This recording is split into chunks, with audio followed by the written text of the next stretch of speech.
Hey there, lady bosses. I am so excited for this conversation. I think you guys are probably tired of hearing me say I'm so excited for this conversation because that seems to be the word that I use for everything. I'm so excited. But as you would have heard from the amazing intro, I have with me today Michelle B3 Boss Mom. And I'm excited about the conversation because some days I feel like a boss mom, but most days I feel like I don't know what I'm doing, right? And I feel that there are so many of you out there who are hardworking and you're momming it. You're not just bossing the boardroom, but you have, children that you have to be taking care of. And more importantly, with the pandemic, with the COVID situation that we've all been experiencing for the last couple of years, momming has taken on a completely different meaning and has actually brought to light, I think, just a lot of really important conversations that we need to be having as women. I definitely also want to talk about the transitioning mom because that's something that's happening to me. And I know that Michelle has lots of experience with all the things. And so we're going to garner from her knowledge today, guys. So welcome, Michelle. Thank you so much. I'm excited to be here. So I'm using your word, but I am excited.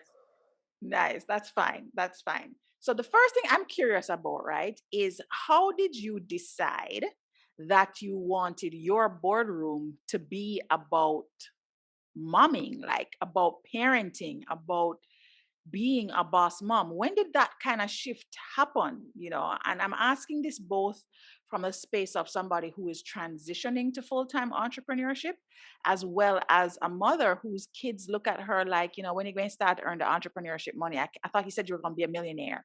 Like, so you're going to have to tell me how you manage that with your own, because mine keep telling me that I'm not doing it right.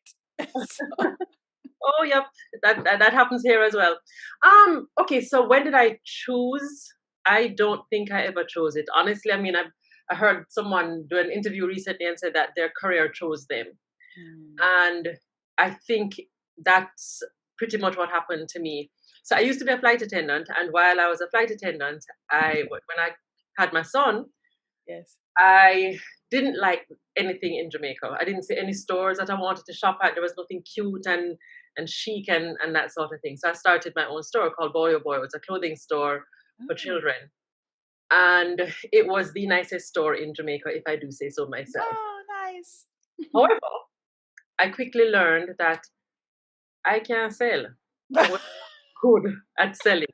I could go and stock my store. I designed out the store. It was amazing. It was beautiful, but I struggled with actually getting the goods out. Yeah. But what I was good at was developing relationships with my customers. Everybody who came in had a need. They were buying a gift, whether it was a gift for a child or they were coming there to for their own purposes, their own children or birthday party or christening or whatever it was. I found that I connected with just about every customer who came through the doors. Mm. So I found that I was good at giving advice and imparting knowledge. When I got pregnant, I was a voracious reader. Every single book out there on parenting, I read it. And I Mm. found that having that storehouse of knowledge was what kind of propelled me to share it when I had this store.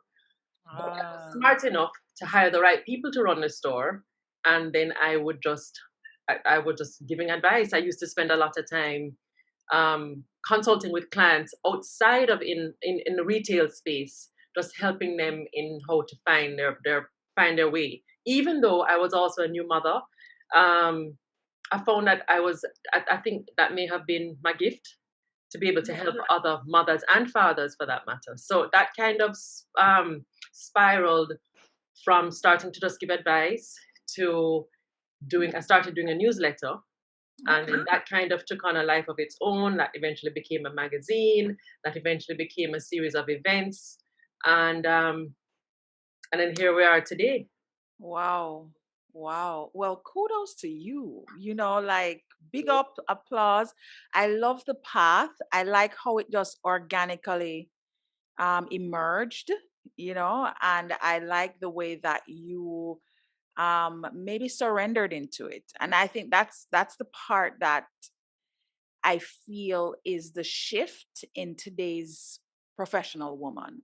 And when I say today's professional woman, I mean my encounter with a lot of the persons, at least the ones that I attract to work for me, they don't want to do the work themselves into the ground. Yeah. They have an inclination towards their spiritual self. Yes, they want to have goals and they want to have their dreams, and they don't want to compromise their life. They want to be well. They don't want to be burning out, and they don't want to be on the forever roller coaster of go, go, go, go, go. It's just not that desire isn't there. They may feel that that's the path. They may Right. not know that there's another way. Um, and not saying that you don't have to put in effort, not saying that you didn't work hard. However, you allowed it to come to you. You did not force it to happen, you Yeah, know. I think I kind of believe a lot in destiny, and Mm, when things are supposed to be, they will be. I think yeah. I've always had that mindset, and it's probably part of just I I think I'm very easygoing, and I like to just I'm a go with the flow kind of person. Okay. So when I was flying, I really actually tried hard to become what I think was expected of me. I remember going back to school because I had done university many years ago and I didn't finish. I hated school.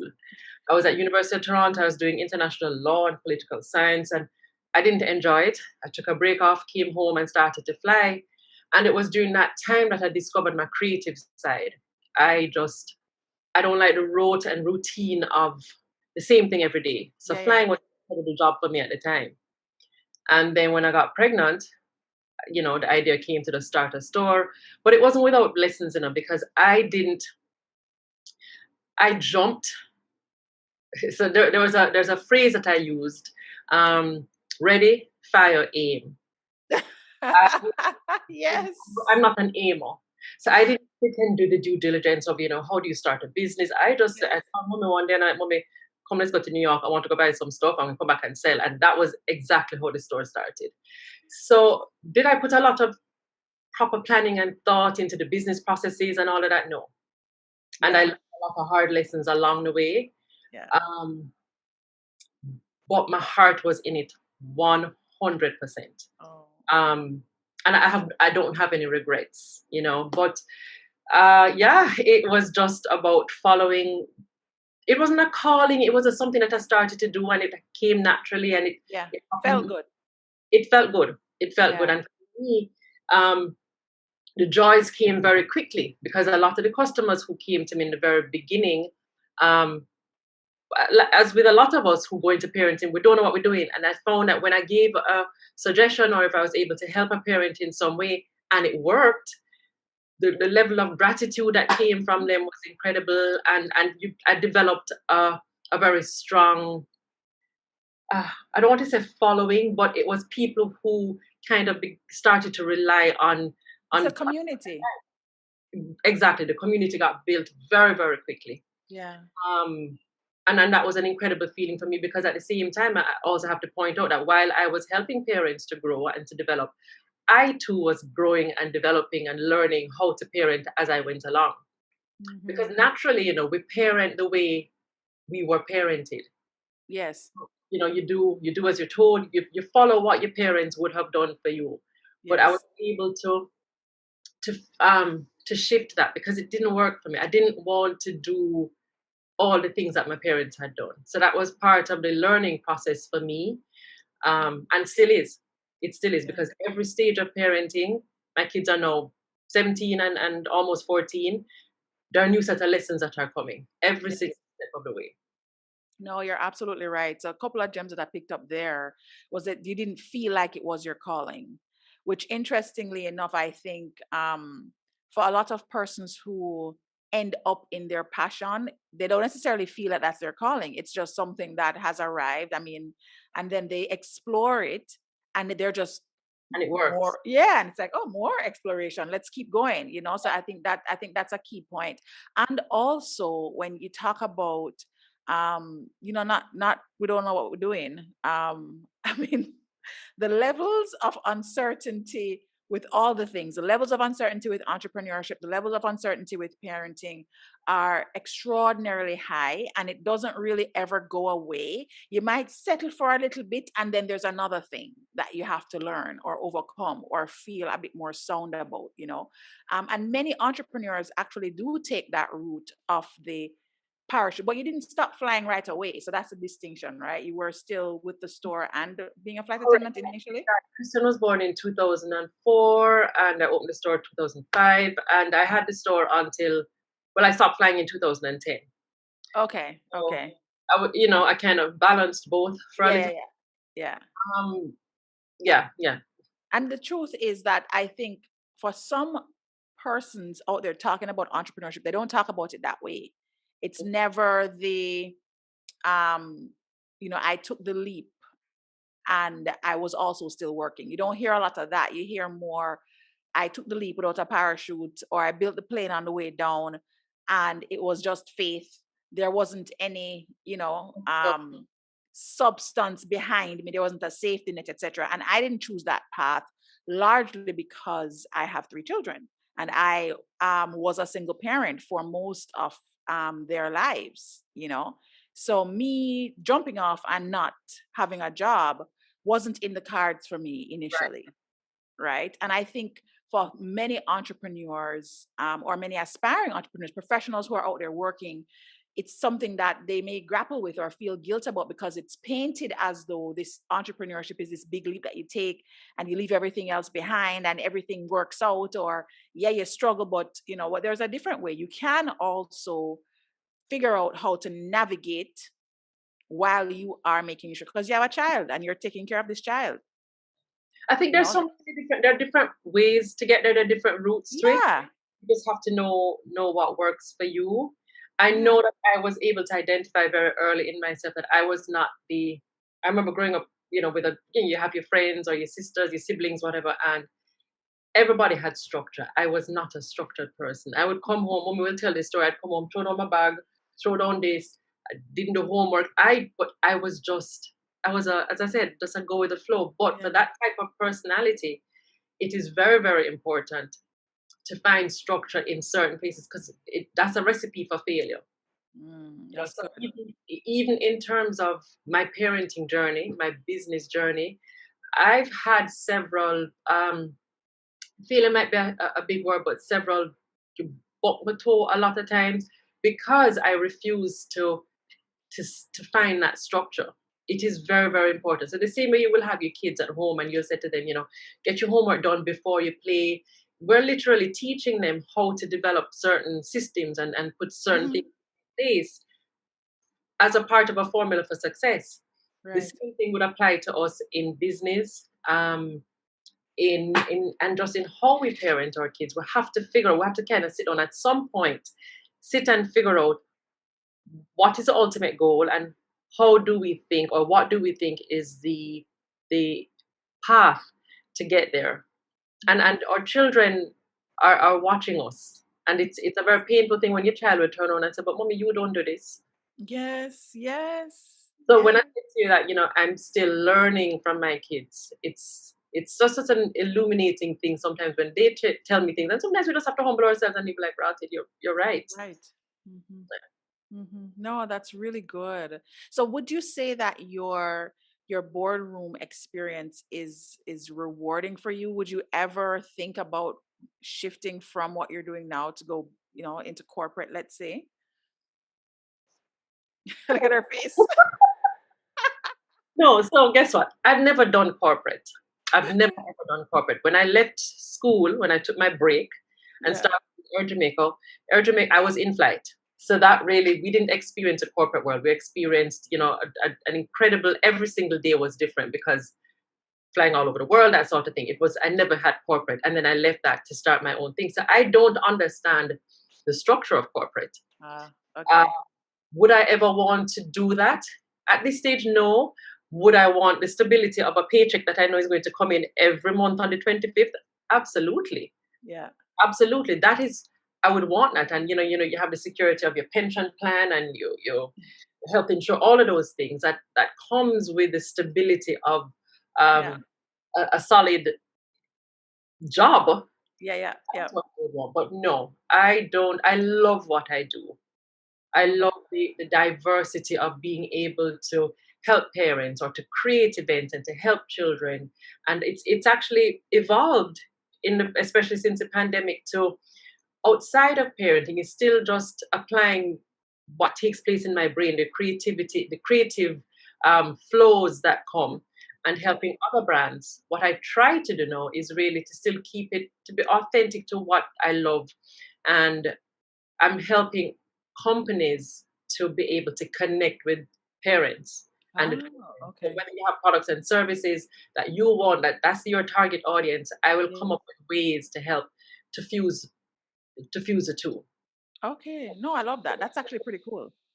Yeah, thank you. That's pretty cool. And that came out of the pandemic in figuring out, okay, what next? How else do I take? Because I didn't want to do something that I'm not passionate about. If I don't, if my heart isn't in it, Stacey, it is so hard for me to do it. And that applies to everything, relationships, to the type of book I'm going to read. If my heart is not connected to it, it's a chore. And I don't want to be doing things that are hard for me. No. I don't Mm-hmm. want Mm-hmm. No, that's really good. And it actually gives me a really good idea as well for my own business because I have kids cards that I've been working on and I'm looking to launch them this year because I'll of course be on my own time, which will be great for a change. that. And I never thought about looking to somebody who is already in the parenting market to say, hey, How I'm do doing this. Yeah, what would be the best way, So that would actually be something I'll definitely reach out to you about. So thanks for that good idea that you gave me there. Now you talked about being go with the flow. I'm the total opposite of that. And a large part of that came from feeling like I needed structure when I was growing up. And my mom was very structured. And so it's like, and then I was a corporate kid. So I grew up with this very, how you say, me wanting to be just out there and whatever. And then I was an only child for my mom. And so of course it's just me and she and the world. So she's like, no, no, no, this is how we're gonna do it, this is the structure, etc. And when I came into the corporate world, there's a lot of structure in that. And then corporate in the States is far more accelerated in the way in its pace, and the velocity of change is just, amazing. It's like it's just amazingly fast. You can't even keep up. And then, of course, I'm in tech. And of course, the velocity in tech. So I have all those things that required me to have a very kind of structured approach. Um, and I will say that now I'm actually yearning to be at ease. Like Ah, this year, my intention is ease into expansion because I'm expanding a lot of things in my life. Last year, it was surrender into abundance because I realized that I was connected to thinking that I had to have a job in order to have an abundant life. So it's like I'm literally trying more of the go with the flow. And then my partner is very much a go with the flow. Oh my gosh, it was driving me crazy when we just started dating because I was like, why is he so easy about everything? But ultimately his flow has really helped me to slow down, and it's so necessary. So when you talk about flow helps you in every area in relationships, which is where we're going to go next because we're moving to bedroom, I'm mhm. just like, girl, me and my I mean, like, we had a whole conversation because the first time he was trying to like set up a date, I had my him call my assistant. What? Oh dear. That didn't go down so well. Call my Yes. people will call your people. I love it. Five people. The truth of the matter is, once upon a time, I think in my head, it would have sounded like logic. You know how she says it, but the truth is, I'm such a hot mess without it. Right. It was less about, it was like, this is important. I want to make sure that I don't screw it up because what I will do is I will just totally miss important calls. I will like be late for the meetings and because I try to put too many things in.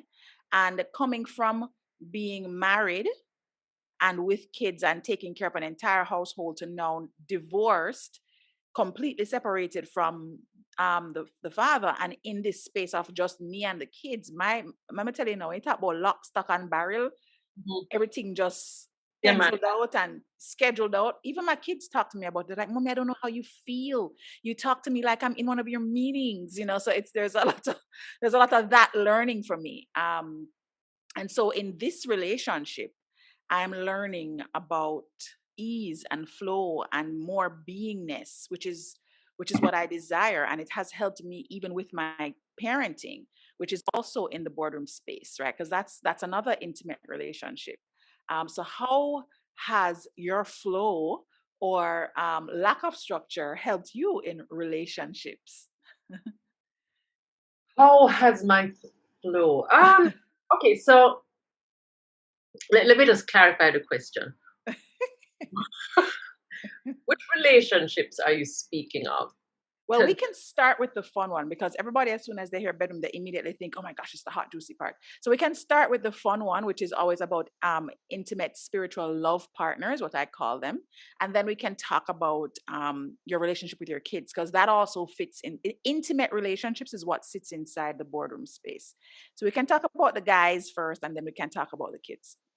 okay, so okay, I just put it on the table. I got divorced when my daughter was 1. So Kristen was 4, Amanda was 1, and my husband and I split up. And I remember promising myself that my children were not going to be exposed to Uncle Tommy, Uncle Johnny, Uncle Harry, they weren't going to be a part of my dating process. Um, because I've seen too many problems. Had friends or you hear about other stories of the complications that come out of that, and I didn't want that. Yeah. So I said, well, Kristen was 4 and Amanda was 1. They're now 17 and 13 going 14. And I think if I were to grade myself in this area, I would have failed. So I have not exposed my children to the men I've dated. I think maybe recently, Hmm. um, just recently. I think every time that I would have started dating someone, it became easier for me to make a decision like this one not going any further because I realized that okay, well, he's not going to be a good uncle for whatever reason. He's not going. Right. I wasn't looking for a father for them. The father exists, so that's not what I was looking for. Mm. But I did have this Brady Bunch mentality in my head that everybody would get along and that sort of thing. So when I saw qualities in a man that wouldn't have worked for me, it was easy. So okay, you will never come home. So I Mhm. would have to admit that in the 12 years, no, 12, 13 years that I've been divorced, my children would have met 2 men that I've dated. Mm. And one, they have no, they would have just met him. That's it. Right. Right. Right. One, I think they have their suspicions that, he's a little closer than the others. But it's something that I really intentionally have kept very, very separate. Because I think in my heart, I've not found him. I don't Mm. believe I've found the person who will be my life partner, who my children will see me with. They've Yeah. never seen a man in my bedroom. Um, it just hasn't happened. I've not allowed it to happen. I've been very, very protective of that. I didn't want my daughter growing up with any, both of them, both boy and girl. It affects them differently when they see Uncle John come in today and then that never worked out. So then 2 months later, Uncle Tommy come in. Yeah. Yeah. Yeah. Yeah. Yeah.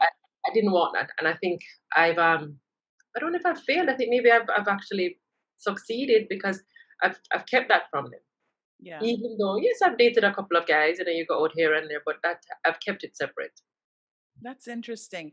Now, I think maybe from a perspective of being in the parenting space and talking with or doing, some levels of coaching with other parents, what I'm curious about is have you seen other single moms choose the other path? I have. I And have have where you've seen it actually work or done in a way that did not negatively impact the kids? um so there's one relationship in particular that worked. She dated a couple of guys and she was very, very open. Her methodology was full disclosure from the very beginning, so everybody would have met everybody. But she went through a few relationships. But her kids were a little bit older, so it was easy for her to Yeah. explain certain things Yeah. at the time, and it worked. It worked out well for her, so she's good. She's Okay. actually now she's not married. She's in a solid relationship, Right. and but her one child is actually away, and one is still home in Jamaica. So that worked out for her. But I've seen so many others where it's not something I was willing to risk. Yeah. Now that they're older, I mean, my children, I remember when my son was about, I can't remember what age, 12, 11, 12. My Christmas present from him that year, he put Tinder on my phone because He was like, I, "Mommy, yeah, like, saw come on, lady, what's going on, mom? Get your game on, girly." he's very, very eager for me. Like every night, she'll pray that mommy will find a good husband because Aw. in their minds, they're leaving home soon and then mommy going to be alone. They don't Yeah. want to be alone. And I don't want it either. I'd love to find a partner, but for one reason or another, it just has not happened yet. So let's leave it alone and see what happens in God's time. Yeah, yeah. No, well, that's beautiful. I'm loving the boldness of the kids. Your son is definitely an example of that, but I do find that these kids now are quite participatory in, your life unfolding. And so yes, carrying the Tinder app come, yes, for sure. I think that's because it depends on how the type of relationship you have with your Mm, children. Similarly, when I became a parent, I didn't want, I mean, I love my parents dearly, and I have a very good relationship with both of my parents, but they parented from a very different perspective. It was where we will not be, we're not friends, we're yeah. parent and child. And I see where that can have its disadvantages as well as its advantages. Don't get me wrong. Because for me, I think my kids understand that there's a clear demarcation between mommy as brethren, we're cool, but then Yes, there's a line, I'm your parent. yes. But I've always had a relationship with them where it is okay for them to come and tell me anything, Anything. Yeah, yeah. anything without judgment. And even there are times when they may be afraid to because they expect that there's going to be some sort of a consequence or punishment. And there are consequences sometimes. However, I've always kept that door open where they can come to me and say things to me, and I do the same to them. If I'm worried about something or there is some level of concern, I try to speak to them so that they understand that this is a two-way street. You know, Mhm, um, I'm not infallible. I'm not perfect at all. So mhm. when I struggle with certain things, I share it with them to a certain extent so that they can understand that um, this is real life. I remember growing up in a Stacy, and I never thought, I never heard my parents argue once, not once. Wow. I have no recollection of them. I've never heard my father raise his voice. I just don't know them arguing. I also thought that my parents had sex twice and had me and my sister. Yeah, that's just So so. I don't think that they created a true level of reality in how Yeah, parenting was. It was also I didn't know that I never knew we ever had financial struggles. I just thought that, you know, you go outside and you pick the money off the tree. yeah, It yeah. was shared. Maybe it wasn't our place to know, but I don't parent that way. I Right. parent when the children are stressing me out, I'm like, see the light bill here? Hi. On the sort out on the behavior. Help. Do So um it's just we parent from a different perspective today. And I think we're gonna get a different set of results. I agree. I agree absolutely 100%. And you actually mentioned it a little bit earlier when we were talking about boardroom, just the do as I say kind of parenting that you and I would have come up in. And I started down that path as well with my kids. And it didn't fit. And it was actually quite stressful. In particular, when I was going through my illness and my divorce, Or which they happened, cheers, cheers, which happened pretty much all at the same time, right? It was just a really stressful time. And I found that the method of discipline that was more authoritarian really added more stress and tension to my, like I could feel it physically in my body because I was so weak from the cancer. So I right. could, like, if I'm trying to discipline a child, it just, and I actually remember with my son. I don't remember what it was. He was a teenager. I think he was either 14 or something like that. And my son is a little taller than me. He's not much taller than me, but he's a little taller than me. And by then he'd fully, he'd already grown his height. And I don't remember what it was that he had done. And I remember I hit him. And I was like, what am I? It's like I had a moment where it's like, what am I Like, doing? Yeah, it just kind of sank in like this don't make any sense. Um, and I wasn't somebody that was raised being spanked or anything like that, but it's just one of the control mechanisms that you learn from either your parents or yeah. persons that you would have. Yeah, so hearing you talk about just the relationship that we're creating with kids of now, I think that there's still a lot of suffering in that space where you do have a lot of parents who are authoritarian in the way that they parent, and so they don't know the noises, either it's the sexy noises or the arguing noises or the money noises. They don't know what it is to have a real view of life. I didn't when I was growing up either. And I also didn't even have the conversations. So the necessary talks about sex, sexuality, financial responsibility, fiscal responsibility, anything to have to do with running a home other than, you need to clean, keep your room clean, do your chore. It was more of that, and I find that now I am really keen on making sure that my kids get it, You're aware. Yeah. you know, that they get it and that they not only um understand whether they're kicking and screaming, complain about it, but that they appreciate that they have the knowledge. Like they may not say it, but I see them show it, you know? And they will practice it later on when it's necessary. They will practice it. Yeah, I Yeah. remember a period that I had gone through when I was so scared because the kids were obviously younger at the time, but I remember panicking one day. Oh my God, my son is not going to know how to open a door for a lady, how to um because he's not seeing it. Because Yeah. I just didn't expose them to as I said, that part of what was happening in my life. Yeah. I was very nervous I was like, my God, how am I going to raise this boy to become a man without having a man around? But then, God does work. I've had some amazing, not had, I have some amazing friends Mm.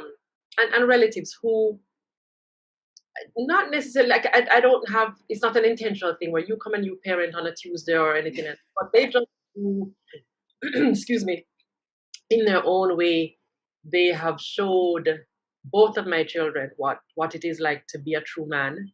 Mhm. Um, and none of them is perfect either. So they're just seeing reality, but it's coming from so many different angles.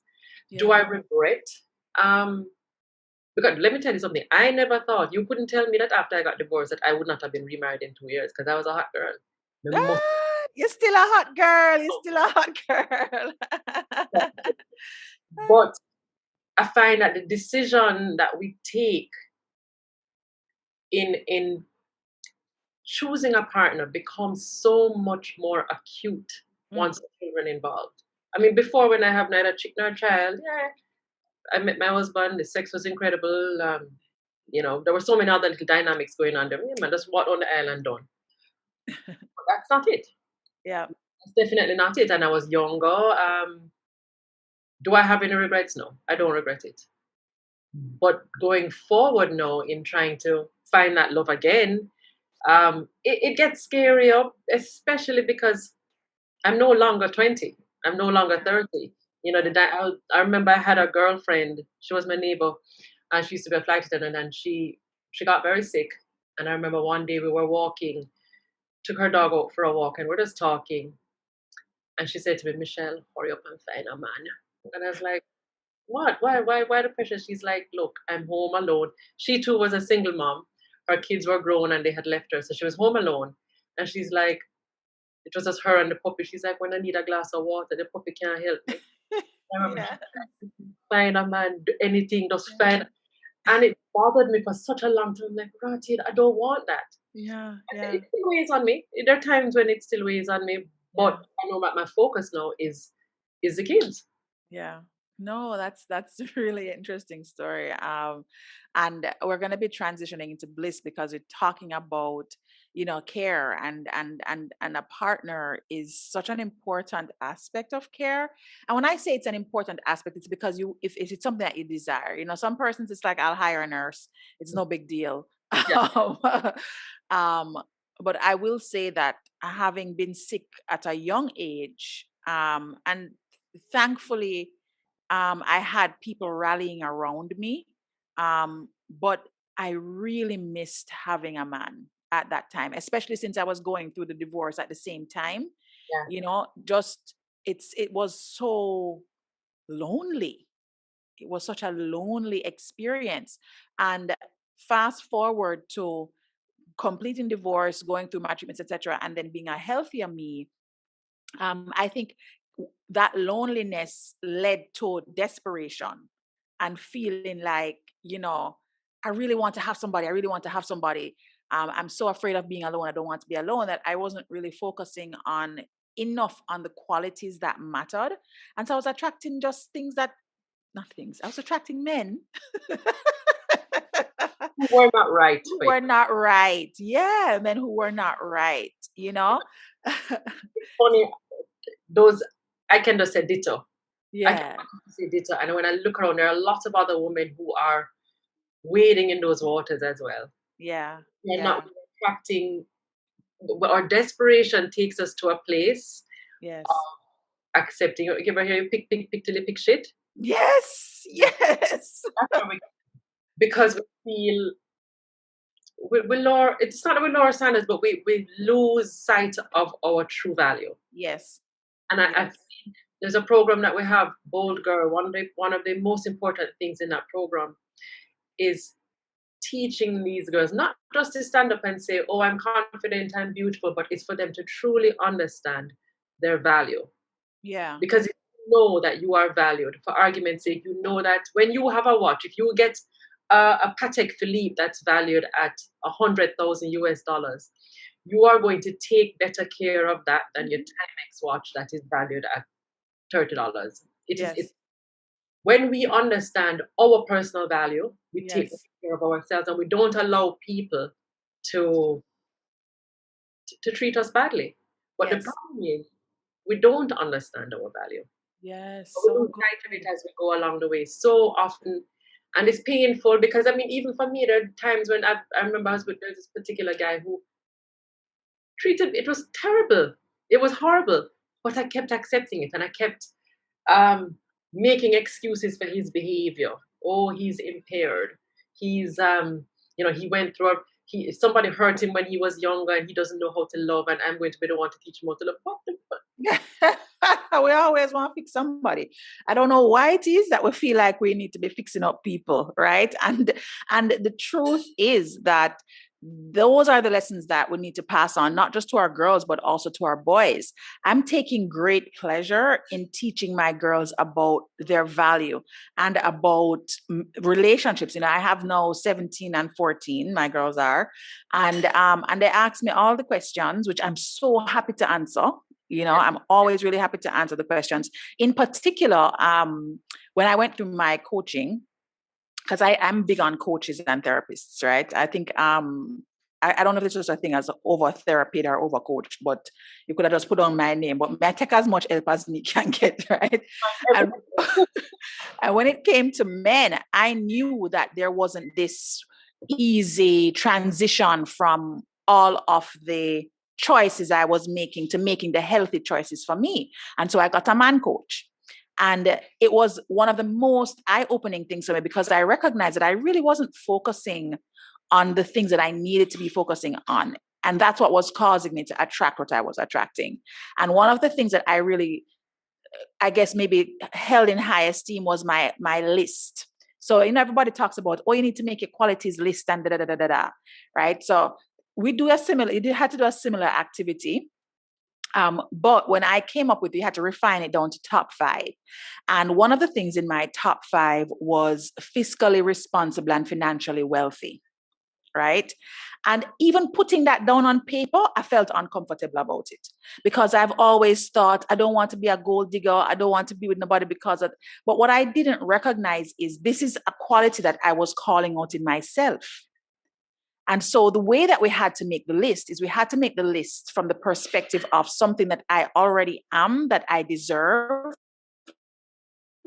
or something that I am calling out of myself, that I will love the company of somebody who either already has it or is bringing that equal quality to the table.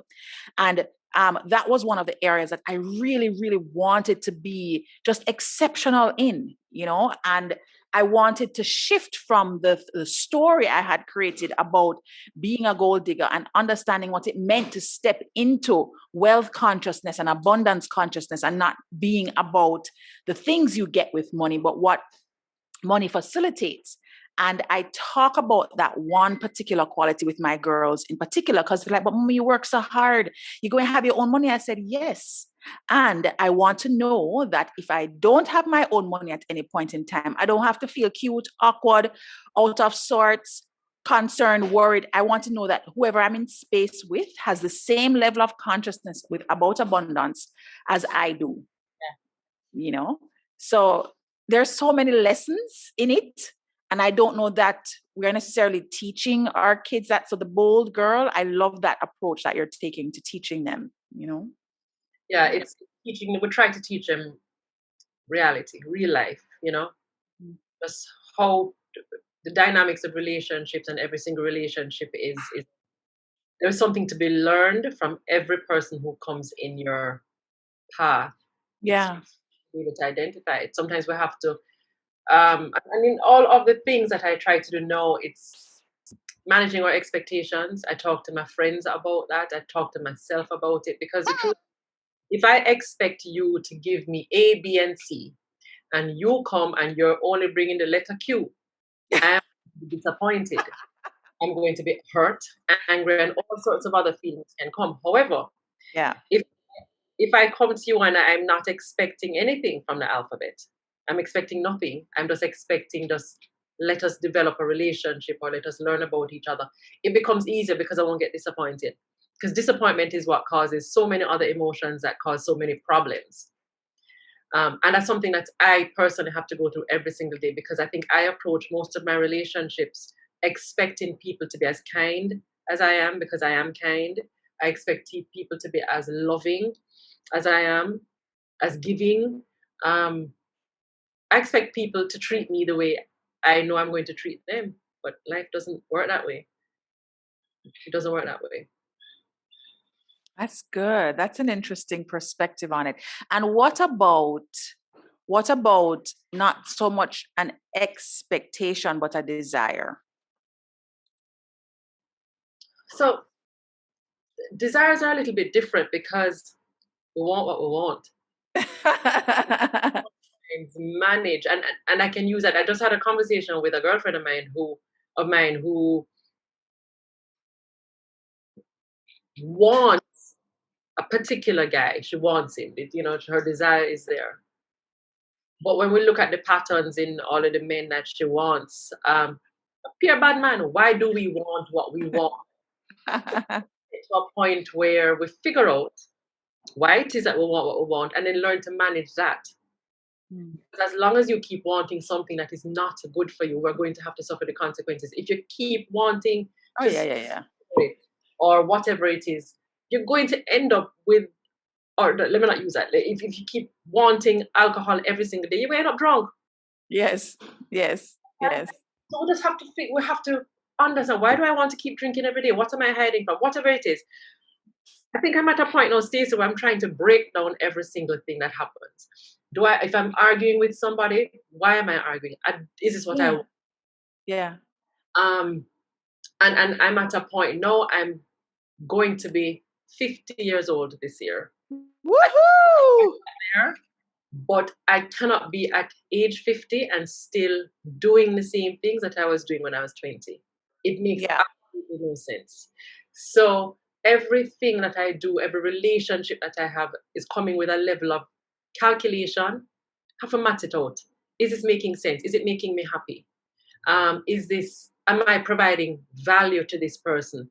If you keep telling me that I hurt you or I am disappointing you, then maybe I shouldn't be there. So it's everything for me right now is a two-way street, and I'm trying to assess every relationship, um, every job that I go on, every single thing, because at the end of the day, um, we have to be at a place where when I put my head down at night, I want to be at peace. Peace is very important for me now. It is possibly the most important thing for me now. Yeah. That's good. What I would say to that, Michelle, and I completely underscore the awareness, the making sure that you're paying attention to who you are being and what you're attracting. I dial it back always to what is the intention. And the intention is the why behind the why. So if ultimately your intention is to have a relationship that allows you access to peace of mind or allows you to be in a forever state of peace, then that's your guiding path. And I would say, in terms of the expectation, it really is. I don't think there's anything wrong with having expectations as long as you're not attached to them, right? So I think that you should be honored with someone who is as kind and caring as you are, as compassionate as you are. And I think it's perfectly empowering to be in a space where you are standing for those things, because you know that when those things are in place, that's when you will have your peace of mind. But it's how do you now, as somebody that is creating that for yourself, make that the intention, so you start to engage with and attract more of those persons in your life. And I think what you said is also really key. Approaching 50, it's a different person than when you was 20 something. And so the vibes need to be different, the energy needs to be different, what you're attracting needs to be different. And you have to be intentional about that. Yeah. And that for sure, I believe in, for sure. I remember a few weeks ago, I was in the supermarket and I met this guy who he made me laugh. We're in the line and we laughed, and I thought it was so cute and stuff. And then after that, he sent me a message on Instagram, and I said, look, I gave the number for us to talk. I said, but he kept texting, and I'm like, look, dude, no. Why we can't pick up? Oh, is that why you did that post about the phone call? I saw your phone call post, and I was like, why people stop use telephone? Say. No, that wasn't the reason, but okay. Know that you're connecting it. But seriously, I'm not interested. I'm not interested in things that I'm not interested in. But I think years ago I would have, said, all right, okay, well, no better than a day. Let me continue. Yeah. I know that's right, girl. Do not compromise. And I could sit and chat with you about this all day, because this is like my Aki right now. Because I'm in a happy relationship, and it took me a minute. It took me a minute to kind of max it out, as you say, right? But I'll definitely, this month is actually, we're recording in February. I'm not sure when this episode will drop, but we're recording in February, and February is love month for me. And I'm going to be definitely talking a lot about it on the different platforms, because I believe that every woman that is desirous of love, especially when you're at that age of 40 plus and you are ready to now just bring all of you to the forefront and have somebody that can, love on you the way you deserve to be loved, I just believe you should have it. I believe you should have it. And I believe that there are good men out there to be had, and that are looking for amazing women, hot girls like you. And I think sharing about, the journey and the things that I learned, maybe people can garner something. So I might have a call on you to come do a conversation with me about that. To have that conversation at any time. Nice. Okay. So in a couple of weeks on single parenting. So that's so good. Okay, exactly. There you go. So talk to me about how you're caring for yourself. So since you are in that single parenting space and you're a busy, thriving entrepreneur, what are you doing to take care of yourself? How are you taking care of yourself? What is on your bliss list right now that is just like your go-to must-have? Well, absolutely. The first go-to must-have is the gym. When I miss the gym, I feel miserable. So I'm at a point now. I work out 4 days a week. And it's not about weight loss or anything like that. For me, it's a time for me to kind of just kind of get stuff out, and I'm getting stronger. I'm physically stronger than I think I'm actually in the best shape of my life now than I've ever been. At 49, I am physically, um, to me, I don't know about anybody else, but I'm at my most attractive. Um, Well, and I, first of all, before you continue, I must say that I do watch your stories and your videos where you post where you're doing all of the pull up and the thing. And girl, let me tell you, kudos, because I just completely admire you for taking it on, and you can see that you're fully in. You're so present when you're working out. So, yes, big up yourself. You're doing amazing. but the interesting thing with that journey is I didn't work out a day in my life until I was 43. I started working out for my 44th birthday. I started at Spry had just opened maybe about a year, less than a year before that. And that's when I started working out. So I've only been working out now for what, 6 years?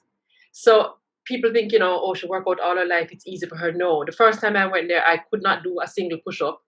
I couldn't run from here to the front door. It was horrible. And I still struggle with a lot of things now, but I'm better than I was when I started. And I feel better.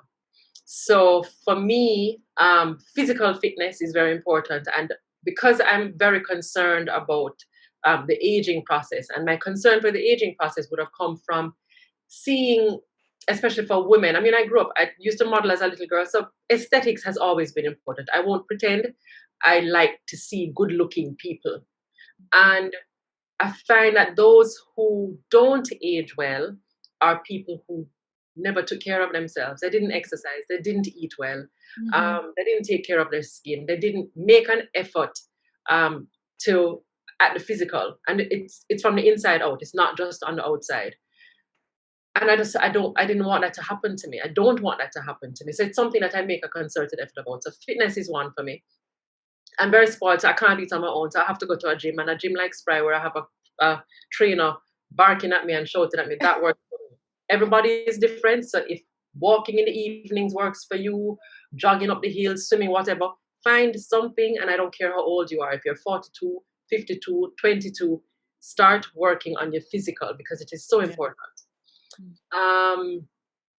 I don't pray as much as I used to. I used to be I used to be much more spiritual than I am now.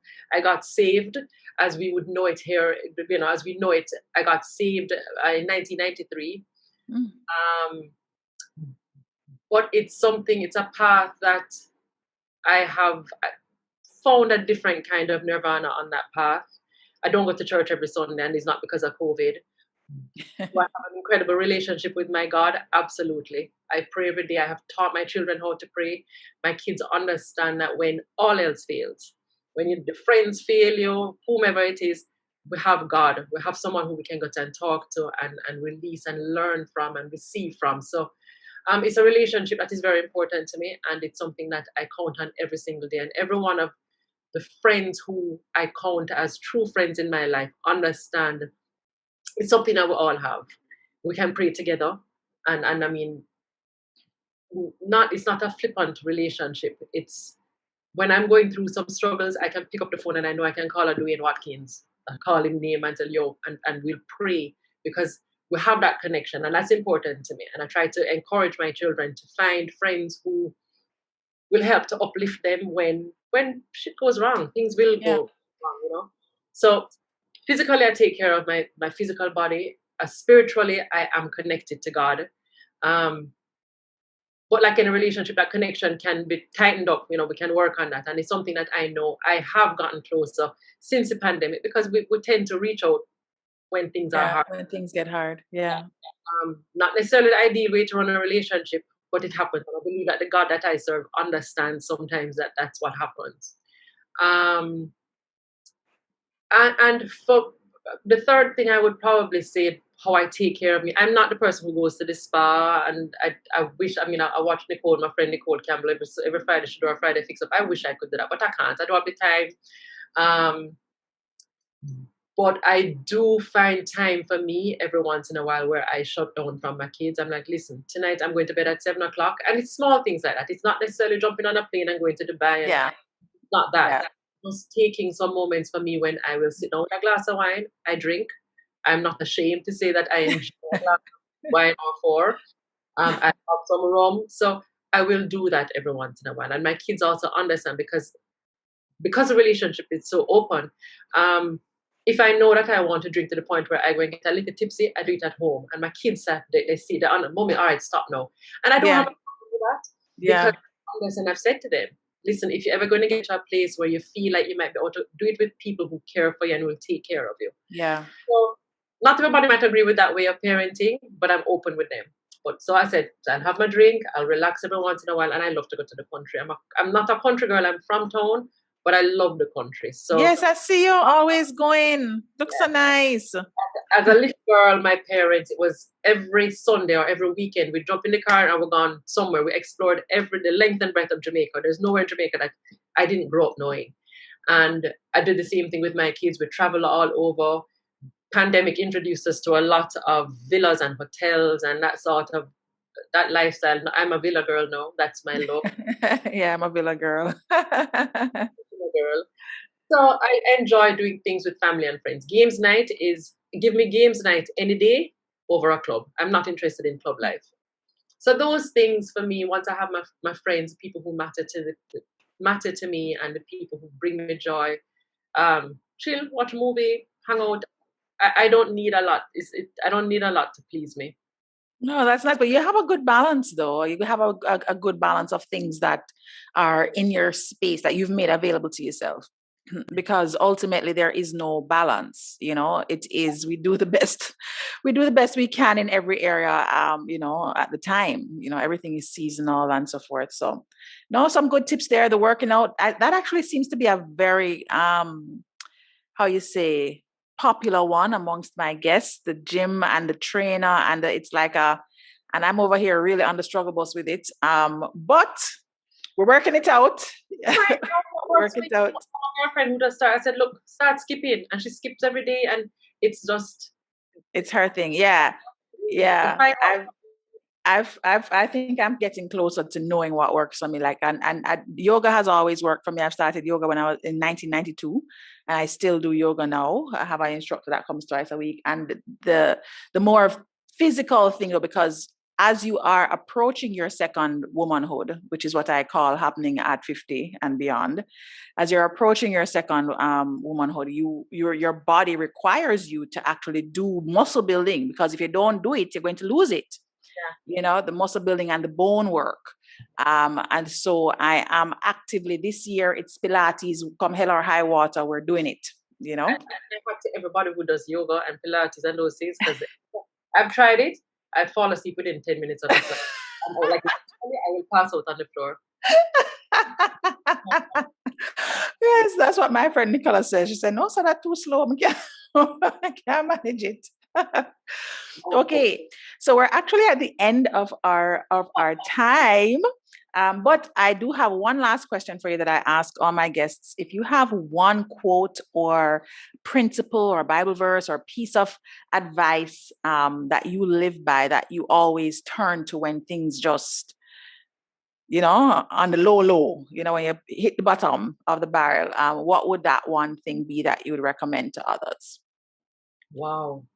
I don't think I can give you one thing. What has jumped in my mind as you asked the question would be Yet Still I Rise. Oh, that's good. I can't think of, when you're saying like, I know a couple Bible verses, I know, but Yet Still I Rise would be, because I think we all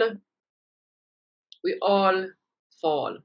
We have very low moments, no matter who it is, no matter how successful we are, we all fall. But we have to get up. Yeah. We have to get up, because we can't still, the people who don't get up are no longer here with us. And their stories have ended.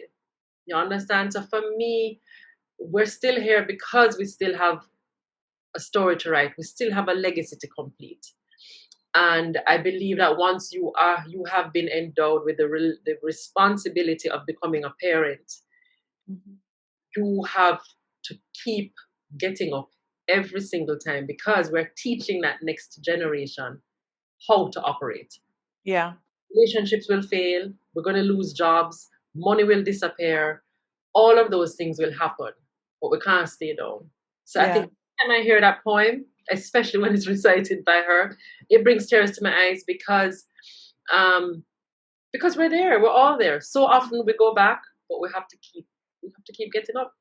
Mm, Yeah, that's right. good. No, that's good. And I think just the phrase has so much weight and power in it. When you hear it, it really is very stilling and very impactful. So yeah, because you said it and I was like, And we're not yeah. early, Look at a baby walking. No, it's true. It's true. And that baby rises. So it's a lesson for us as parents, and if we keep that in the back of our minds, no matter what comes, no matter what, yet still I rise. Nice. Love it. Okay, awesome sauce. It was so nice having you and chatting, Michelle. I'm definitely going to link you up for us to do some work together. I'm excited about that. And For I want to really thank you for taking the time today and coming on board and just sharing with the Balanced Lady Boss community all the things that you can do as a boss mom. Thank you. It's been an honor and a pleasure. Awesome sauce. All right.